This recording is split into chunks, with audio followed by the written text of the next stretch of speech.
Tabspace. I feel like today, what better day than Sunday to talk about if being religious promotes well being. So I did a poll on Instagram. I asked if my Instagram peeps think that being religious promotes well being. I got 25% yes, 75% no. Um, I would say, in my opinion, for me, I would say yes.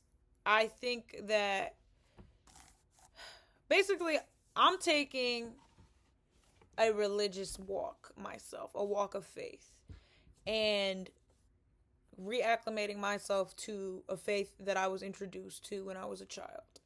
So that said, from an anxiety standpoint, yes, I don't have much anxiety about much anymore. If you know me, I am an overthinker and I am very anxious generally. Since I've been doing what I've been doing, I'm not. And that's very important to me. I understand the standpoint of no, especially coming from a place of not being religious for a long time.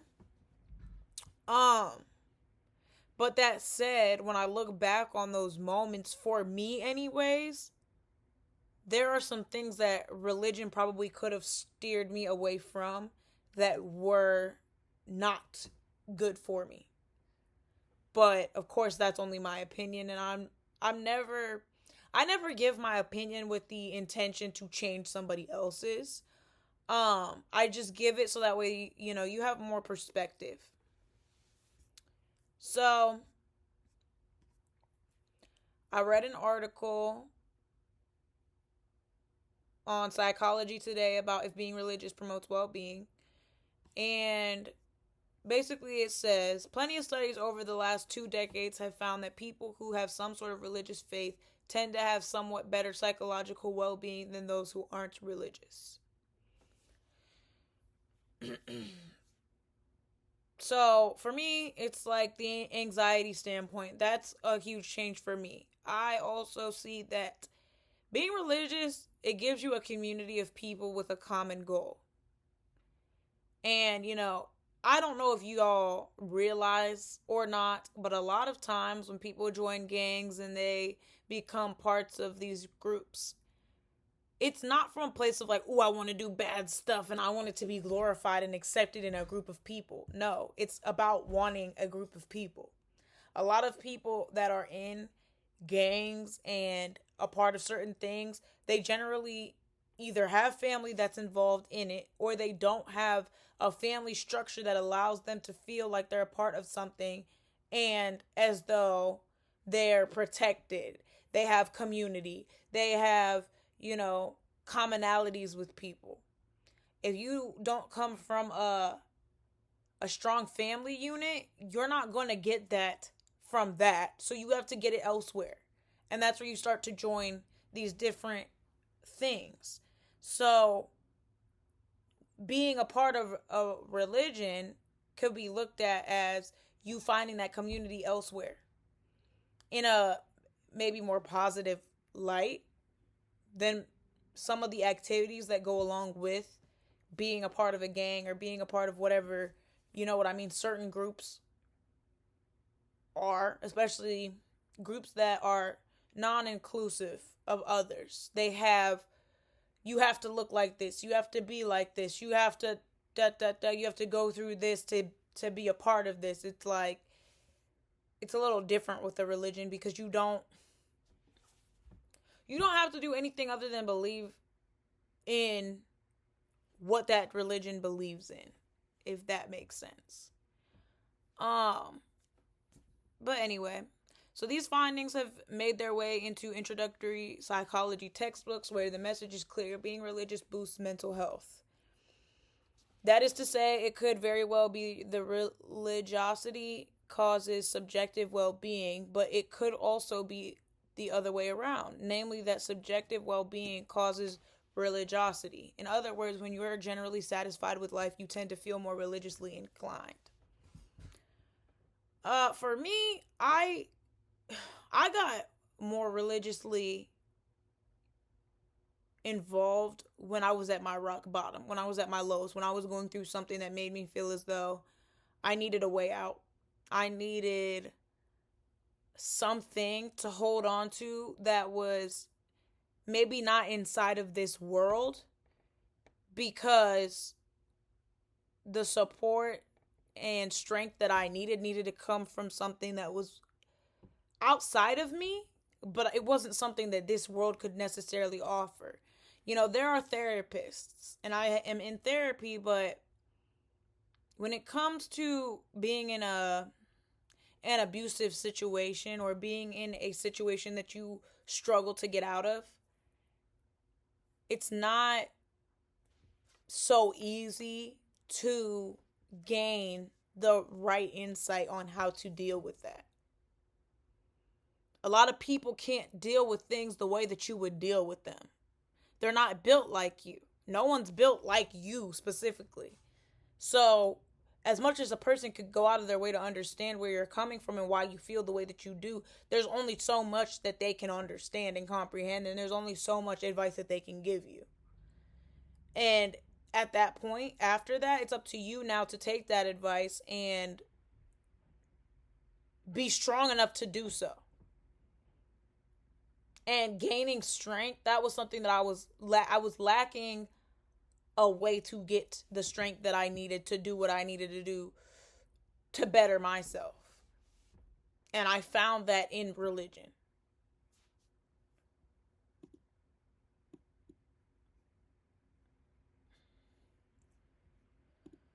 So there's more of a correlation between religiosity and well-being, but the question becomes, which came first, the religion or the well-being? So were you better? Were you doing well and then realized this is all a blessing from God?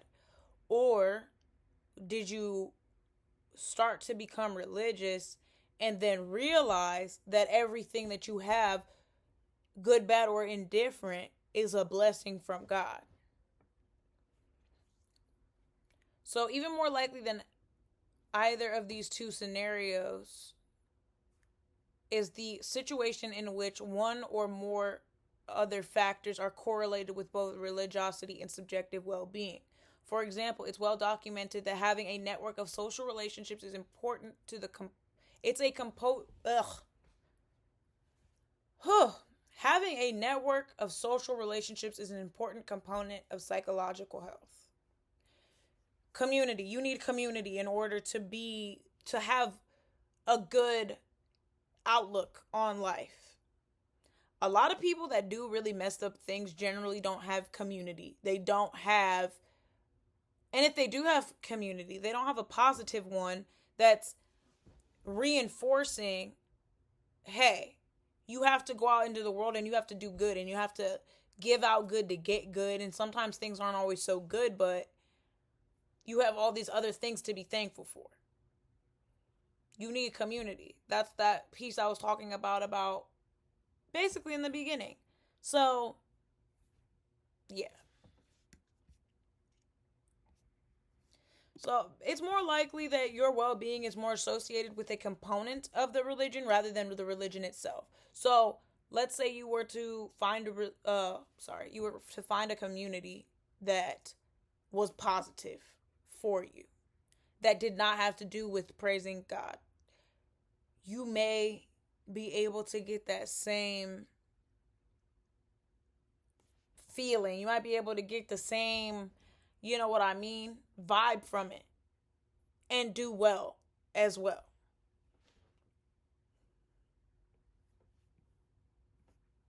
In this example, the social connections religion brings could actually be the factor causing the well-being. The extent that practicing a religious faith provides you with a community of like-minded individuals that you can develop meaningful friendships with people of religious faith would tend to have high levels of subjective well-being. Note, however, that it's not the religious It's not being religious itself that leads to better psychological health. Rather, it's the social interaction that comes with practicing a religion that does. You're getting a positive group of people that all have a common goal, and that is adding to your well-being. In fact, researchers have identified several likely candidates as well. As we already mentioned, religious practice provides a community for social support. It also provides a sense of purpose in life, as well as a sense of awe that comes from knowing you are a part of something greater than yourself. None of these elements of subjective well-being are exclusive to the domain of organized religion. But while those of faith have these readily provided for them, each person who chooses not to practice a religion will have to make the effort to find community, meaning in life, and sense of higher purpose on their own.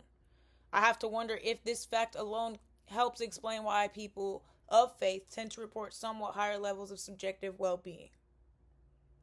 So, like I said, you could go find you could go find a good group of positive people, and you could have better well-being. You could find purpose in life, and it not have to do with being religious whatsoever, but you have to find it. When you're religious, it's all right there. It comes with it's a package deal. Religion comes with these things. Not being religious don't mean you can't have it. You just have to look for it. You gotta, you know what I mean? You've got a little bit of a harder battle, because you actually have to not only look for it, but you have to sift harder through to find what's actually good for you, to find where your actual purpose comes from. And I'm not gonna ever tell somebody not to do that. You know what I mean? At the end of the day, it's up to you if you want to be religious or if you want to not. It's just, these are what the findings are seeming to show.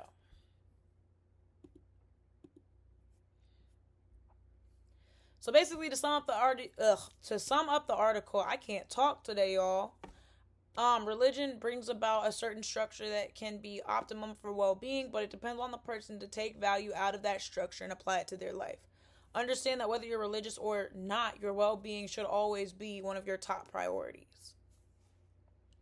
If you made it to the end, I would like to ask that you tell me in the comments what kind of impact your religion, if you have one at all, has had on your life and your well-being. And if you're not religious, I want you to still tell me how were you able to find purpose? How were you able to find a community of good people that you trust, that you can lean back on and rely on when you need support? How did you do that? What did you do to get to that point? Thank y'all for tuning in. I know this is a shorter video than most, but I appreciate y'all for tuning in. Bye.